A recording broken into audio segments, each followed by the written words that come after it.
ദൈവനാമത്തിന് മഹത്വം ഉണ്ടായിരിക്കട്ടെ. എൻ്റെ പേര് ജസി അജി, എൻ്റെ ഹസ്ബൻഡിൻ്റെ പേര് അജി കെ ജോൺ. ഞങ്ങൾ വരുന്നത് പത്തനംതിട്ട ജില്ലയിലെ കോന്നിയിൽ നിന്നുമാണ്. 2022 ഇവിടെ ഉടമ്പടി എടുക്കുവാൻ ഞങ്ങൾ ആദ്യമായി വരുമ്പോൾ, ഞങ്ങൾ UAE വർക്ക് ചെയ്തുകൊണ്ടിരിക്കുമ്പോഴാണ് ഞങ്ങളിവിടെ ഉടമ്പടി എടുക്കുവാൻ വരുന്നത്. ഞങ്ങൾ 2022 ഉടമ്പടി എടുക്കാൻ ഇവിടെ വരുമ്പോൾ ഞങ്ങൾക്ക് കുഞ്ഞുങ്ങളില്ല. ഞങ്ങളുടെ ആവശ്യമെന്ന് പറയുന്നത് 15 വർഷമായി അന്ന് ഞങ്ങൾക്ക് കുഞ്ഞുങ്ങളില്ലാതിരുന്ന ഞങ്ങൾ ഉടമ്പടി എടുത്ത പ്രധാന ഉദ്ദേശം എന്ന് പറയുന്നത് ഞങ്ങൾക്ക് മക്കളെ വേണം. ഞങ്ങൾ ഒരു കുഞ്ഞിന് വേണ്ടി മാത്രമാണ് പ്രാർത്ഥിച്ചത്. എന്നാൽ ഞങ്ങൾക്ക് 3 കുഞ്ഞുങ്ങളെ തന്ന് അമ്മ മാതാവ് ഞങ്ങളെ അനുഗ്രഹിച്ചു. കുടുംബജീവിതത്തിൽ മക്കളുടെ പ്രാധാന്യം എല്ലാവർക്കും അറിയാം. ഏറ്റവും വലിയ ദുഃഖമാണ് കുഞ്ഞുങ്ങളില്ലാത്ത ദുഃഖം എന്ന് പറയുന്നത്. ആ ദുഃഖത്തിലൂടെ 15 വർഷക്കാലം കഴിഞ്ഞു പോയ ഞങ്ങൾക്ക് അമ്മ മാതാവിനോടുള്ള പ്രാർത്ഥനയിലും ഇവിടെ വന്ന് ഉടമ്പടി എടുത്തതിന് ശേഷം ഞങ്ങൾക്ക് 3 കുഞ്ഞുങ്ങളെ ലഭിക്കുകയുണ്ടായി. 2 ആൺകുട്ടികളും ഒരു പെൺകുഞ്ഞും. അതുപോലെ ഞങ്ങൾ ഇവിടെ നമുക്ക് ലഭിക്കുന്ന വെഞ്ചരി ഓരോ പ്രാവശ്യവും ഞാൻ 3 മാസം ഈ കുഞ്ഞുങ്ങളെ വയറ്റിലായിരുന്നപ്പോൾ UAE അവിടുത്തെ ഡോക്ടേഴ്സ് പറഞ്ഞു, നിങ്ങൾ നാട്ടിൽ പോവുകയാണ് നല്ലത്. 3 കുഞ്ഞുങ്ങളെ കൊണ്ട് നിങ്ങൾക്ക് ഇവിടെ ട്രീറ്റ്മെൻറ്റ് ചെയ്യുന്നതിന് വളരെയധികം തുകയാകും. നിങ്ങളുടെ ശാരീരിക സുഖത്തിനും നല്ലത്. നിങ്ങൾക്ക് ആരുടെയെങ്കിലും കെയറിങ് വേണം, നിങ്ങൾ നാട്ടിൽ പോകുന്നത്. അങ്ങനെ 3 മാസം കഴിഞ്ഞപ്പോൾ ഞാൻ വന്ന് ഞങ്ങൾ ഗൈനക്കോളജിസ്റ്റിനെ കാണുമ്പോൾ ഡോക്ടർ പറയുന്നു, 3ാമത്തെ കുഞ്ഞിന് എൻ്റെ പ്ലാസൻ്റെ താഴോട്ടാണ്. ഈ കുഞ്ഞിനെ ഇവിടെ നമുക്ക് ഇരട്ട കുഞ്ഞുങ്ങളും 3 കുഞ്ഞുങ്ങളും ഒക്കെ ട്രിപ്ലെറ്റ്സും ഒക്കെ ഉണ്ടാകുന്നവർക്ക് അറിയുവാൻ സാധിക്കും. ഇവിടുത്തെ ഡോക്ടർമാർ ചെയ്യുന്നത് സ്റ്റിച്ചിഡ് അങ്ങനെയുള്ള കുഞ്ഞുങ്ങളെ സംരക്ഷിക്കുന്നതിന് വേണ്ടി. എന്നാൽ എൻ്റെ 3ാമത്തെ അടിയിൽ കിടക്കുന്ന കുഞ്ഞിൻ്റെ പ്ലാസൻ്റെ താഴെ ആയതിനാൽ ഡോക്ടർ പറഞ്ഞു, നിങ്ങൾ സ്റ്റിച്ച് ഇട്ടില്ലെങ്കിലും ഈ 3ാമത്തെ കുഞ്ഞ് നിങ്ങൾക്ക് കിട്ടാൻ സാധ്യതയില്ല, ബ്ലീഡിങ് ആയി പോകുമെന്ന്. എന്നാൽ 8 മാസം ഒരു ട്രിപ്പിൾഎക്സ് ബേബിയുടെ മദർ എന്ന് പറയുന്നവരൊക്കെ മാക്സിമം 32 വീക്സ് അല്ലെങ്കിൽ 34 വീക്സ് മാത്രമേ അവർക്ക് ആ കുഞ്ഞിനെ വഹിക്കാൻ സാധിക്കുകയുള്ളൂ. ഈ 32 വീക്സ് കംപ്ലീറ്റ് ആകുന്നത് വരെ ഒരു തുള്ളി രക്തം, ഒരു ബ്ലീഡിങ് പോലും വരാതെ മാതാവ് ഞങ്ങളുടെ കുഞ്ഞുങ്ങളെ കാത്തു സൂക്ഷിച്ചു. ആ പ്രാർത്ഥന ഞങ്ങളോട് കൂടെ ഞങ്ങൾ എല്ലാ ദിവസവും, ഞാൻ ഹസ്ബൻഡ് അവിടെ ആയിരുന്നപ്പോഴും ഞാൻ എല്ലാ ദിവസവും തിരി കത്തിച്ച് രാവിലെയും വൈകിട്ടും ഇവിടെ പറഞ്ഞിരുന്ന രീതിയിൽ ഞാൻ പ്രാർത്ഥിച്ചുകൊണ്ടേയിരുന്നു. അതേപോലെ ഏത് പ്രാവശ്യം സ്കാനിങ്ങിന് പോകുമ്പോഴും ഈ തൈലം എൻ്റെ വയറ്റിൽ പുരട്ടിയിട്ട് മാത്രമേ ഞാൻ സ്കാനിങ്ങിന് പോകാറുള്ളായിരുന്നു. അതിൽ ഞങ്ങൾക്ക് പറയാനുള്ളത്, ഞങ്ങളുടെ കുഞ്ഞുങ്ങളെ കാണുമ്പോൾ തന്നെ അറിയാം, നല്ല 3 കുഞ്ഞുങ്ങളെ തന്ന് മാതാവ് ഞങ്ങളെ അനുഗ്രഹിച്ചു. ഇതിന് നന്ദി എത്രമാത്രം പറഞ്ഞാലും, എങ്ങനെ പറഞ്ഞാലും, എത്ര സ്തുതിച്ചാലും മതി വരികയില്ല. ഞങ്ങളുടെ സാക്ഷ്യം നിങ്ങൾക്ക് ഓരോരുത്തർക്കും പ്രചോദനമായിരിക്കണം. ഇതുപോലെ മക്കളില്ലാത്തവരുണ്ടെങ്കിൽ ഉടമ്പടി എടുത്ത് ഇവിടെ വന്ന് പ്രാർത്ഥിച്ചാൽ, നിങ്ങൾ നിരന്തരമായി പ്രാർത്ഥിച്ചാൽ നിങ്ങൾക്ക് കുഞ്ഞുങ്ങൾ ഉണ്ടാവുക തന്നെ ചെയ്യും. അതുപോലെ എൻ്റെ ഹസ്ബൻഡ് വളരെയധികം ശാരീരിക ബുദ്ധിമുട്ട്, നാക്കിൽ കുരുവരുന്ന, അതായത് എപ്പോഴും കുരുവരുന്ന ഒരു അസുഖം ഉണ്ടായിരുന്നു. ഈ ഉടമ്പടി പ്രാർത്ഥന, എന്നാൽ ഇന്ന് ഞാൻ കുഞ്ഞുങ്ങളെയും കൊണ്ട് ഇരിക്കുമ്പോൾ എൻ്റെ പ്രാർത്ഥനയിൽ പല പ്രാവശ്യവും ചില സമയത്ത് മുടങ്ങുന്നുണ്ടെങ്കിലും എൻ്റെ ഭർത്താവ് എപ്പോഴും നിരന്തരമായി, എന്നാൽ ഞങ്ങൾ ഈ ഉടമ്പടി എടുക്കാൻ ഇവിടെ വരുന്നിടം വരെയും, ഞാൻ ഗർഭിണിയാകുന്നിടം വരെയും എൻ്റെ ഭർത്താവ് അത്ര വലിയ ഭക്തനാണെന്ന് എനിക്ക് തോന്നിയിട്ടില്ല. എന്നാൽ ഇന്ന് ഈ പ്രാർത്ഥന മുടങ്ങാതെ പ്രാർത്ഥിക്കുന്നതിലും ഓൺലൈനിൽ ഏറ്റവും കൂടുതൽ, എന്നേക്കാൾ കൂടുതൽ സമയം ഇരുന്ന് ഈ ഓരോ പ്രാർത്ഥനയെയും അറ്റൻഡ് ചെയ്യുന്നതിൽ പുള്ളി നിരന്തരമായി അതിന് ശ്രമിച്ചുകൊണ്ടിരിക്കുന്ന എനിക്ക് കാണാൻ സാധിക്കുന്നത്.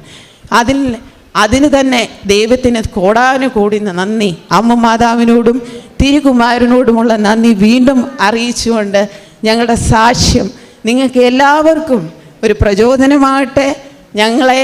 നിങ്ങൾ ഓരോരുത്തരും പ്രാർത്ഥനയിൽ ഓർക്കണം, ഞങ്ങളുടെ കുഞ്ഞുങ്ങളെ വളർത്തുന്നതിന് ഇനിയും ഞങ്ങൾക്ക് മുൻപോട്ട് പല കടമ്പകളും കടക്കുവാനുണ്ട്.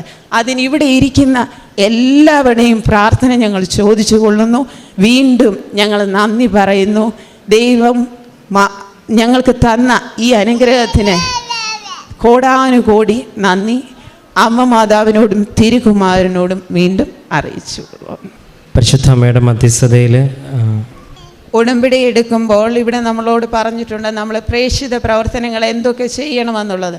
ഞങ്ങൾ സാമ്പത്തികമായി പലരെയും സഹായിക്കുകയുണ്ടായി. അതുപോലെ തന്നെ നമ്മളെ കയ്യിൽ കിട്ടിയ പത്രം ഞങ്ങളുടെ ജോലി സ്ഥലത്ത് മറ്റുള്ളവർക്കും വിതരണം ചെയ്യുകയും ചെയ്തു. അതിനും നമ്മൾ ഈ കാര്യങ്ങളൊക്കെയും ചെയ്തതിന് ഞങ്ങൾ പ്രത്യേകം നന്ദി ഞങ്ങൾ പറഞ്ഞുകൊള്ളുന്നു. പ്രാർത്ഥന ജീവിതത്തിൽ ഞാൻ പറഞ്ഞല്ലോ, ഇപ്പോൾ ഈ 3 കുഞ്ഞുങ്ങളെ ഇവർക്ക് ഈ ഫെബ്രുവരി 21 ആകുമ്പോൾ 1 വയസ്സാവുകയാണ്. ഇവർക്ക് ഇനിയും എനിക്ക് ഒരു കാര്യം കൂടെ പറയാനുണ്ട്. ഫെബ്രുവരി 8-ാം തീയതി ആയിരുന്നു ഇവരുടെ മാമോദിസയുടെ ദിവസം. ഞങ്ങൾ കുഞ്ഞുങ്ങളെ കുളിപ്പിക്കാൻ വേണ്ടി ഓരോരുത്തരെ കുളിപ്പിക്കണം. അതും ഒരു ചടങ്ങാണല്ലോ. നമ്മൾ ഒരു കുഞ്ഞിനെ കുളിപ്പിക്കുന്ന പോലല്ലല്ലോ.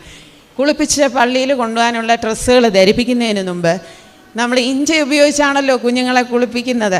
എല്ലാവർക്കും കുഞ്ഞുങ്ങളെ കുളിപ്പിച്ചിട്ടുള്ളവർക്ക് അതിന് തൊട്ടു മുമ്പ് തിളച്ച വെള്ളത്തിലിടുന്ന ഒരു പരിപാടി എനിക്കുണ്ട്. മഗ്ഗിനകത്ത് ഇത് തിളച്ച വെള്ളത്തിൽ ഇട്ട് വെച്ചിരിക്കുകയാണ്. ഫുള്ളില്ല മഗ്ഗിനകത്ത് വെള്ളം, എന്നാൽ അത് മുങ്ങിക്കിടക്കത്തക്ക രീതി. എൻ്റെ ഇവൻ്റെ പേര് ഇവാൻ എന്നാണ്. ഇവൻ എന്ത് ചെയ്തു? എൻ്റെ സിസ്റ്ററാണ് കുഞ്ഞിനെ കുളിപ്പിക്കുന്നത്. ഇവൻ എന്ത് ചെയ്തെന്ന് ചോദിച്ചാൽ ആ മഗ്ഗ് എടുത്ത് ദേഹത്തോട്ടങ്ങ് വെച്ചു. അപ്പോൾ കുഞ്ഞ് ഒന്ന് കരഞ്ഞു. പെട്ടെന്ന് അവൾക്ക് മനസ്സിലായി. അവൾ പെട്ടെന്ന് അപ്പോഴാണ് ചിന്തിക്കുന്നത് ഇത് ചൂട്. എന്നാൽ ആ നിമിഷത്തിൽ മാതാവിൻ്റെ കരുതൽ ഞങ്ങളോട് കൂടെ ഇല്ലെങ്കിൽ അന്ന് നടക്കാനിരുന്ന ഞങ്ങളുടെ മാമോദീസ ചടങ്ങ് നടക്കുകയില്ല. കാരണം കുഞ്ഞ് അതൊന്ന് സാധാരണ രീതിയിൽ കുഞ്ഞ് മഗ് എടുത്താൽ മഗ് കമത്തുകയാണ് ചെയ്യുന്നത്. ഈ മഗ് കുഞ്ഞ് അന്ന് കമത്തിയില്ല. അതിനാൽ ഞങ്ങൾക്ക് ആ ഒരു അനുഗ്രഹം പറയാതിരിക്കാൻ സാധിക്കുകയില്ല. ആ ദിവസം അവനെ ആരോ സംരക്ഷിച്ചതുപോലെ ആലങ്കോലമായി പോകേണ്ട മാമോദീസായ ഞങ്ങൾക്ക് നല്ല ഭംഗിയായി നടത്തുവാൻ മാതാവിൻ്റെ കൃപ ഞങ്ങളോട് കൂടെ ഉണ്ടായിരുന്നു. ഇതിന് തിരുകുമാരനോടും അമ്മ മാതാവിനോടുമുള്ള നന്ദി ഞങ്ങൾ പ്രത്യേകമായി അറിയിക്കുന്നു. പരിശുദ്ധ അമ്മയുടെ മധ്യസ്ഥതയിൽ ലഭിച്ച കുഞ്ഞുങ്ങളുടെ സാക്ഷ്യമാണ് ഇപ്പം നമ്മൾ കേട്ടത്. 15 വർഷത്തിന് ശേഷം ലഭിച്ച ഒരു കുഞ്ഞുങ്ങളുടെ സാക്ഷ്യമാണ്. അപ്പം ഈ ഒരു സാക്ഷ്യം, ഇതിലേറ്റവും വലിയ സാക്ഷ്യം എന്ന് പറയുന്ന 3 കുഞ്ഞുങ്ങൾ തന്നെയാണ്. ദൈവം അനുഗ്രഹിച്ച് ഈ അൾത്താരയിൽ പരിശുദ്ധ അമ്മയുടെ മധ്യസ്ഥം ഉടമ്പടി വഴി ധാരാളം കുഞ്ഞുങ്ങളെ ഈ ലോകത്തിലേക്ക് കടന്നു വന്നതിൻ്റെ ഒരുപാട് സാക്ഷ്യങ്ങൾ ഓരോ ദിവസവും നമുക്കിവിടെ കിട്ടുന്നുണ്ട്. അതിനർത്ഥം അമ്മ മാതാവ് നമ്മുടെ നിയോഗങ്ങളോടൊപ്പം യാത്ര ചെയ്യുന്നുണ്ടെന്നുള്ള വലിയൊരിതാണ്. അപ്പോൾ ജീവിതത്തിൽ 15 വർഷം എന്ന് പറയുമ്പം ഈ ഡോക്ടർമാരെ കൊണ്ടും ശാസ്ത്രത്തിനെ കൊണ്ടും ചെയ്യാനുള്ളതെല്ലാം മാക്സിമം പോകാനുള്ളതെല്ലാം പയറ്റിയതിന് ശേഷമായിരിക്കും ഒരുപക്ഷെ ഉടമ്പടിയിലെ നിയോഗമായിട്ട് വരുന്നത്. അപ്പം ദൈവത്തിന് അസാധ്യമായിട്ടൊന്നുമില്ല എന്നുള്ള വലിയൊരു വിശ്വാസത്തിൻ്റെ സത്യം നമുക്ക് മനസ്സിലാകുവാനായിട്ട് ദൈവം ഇതുപോലെ അനുഭവങ്ങൾ നൽകും.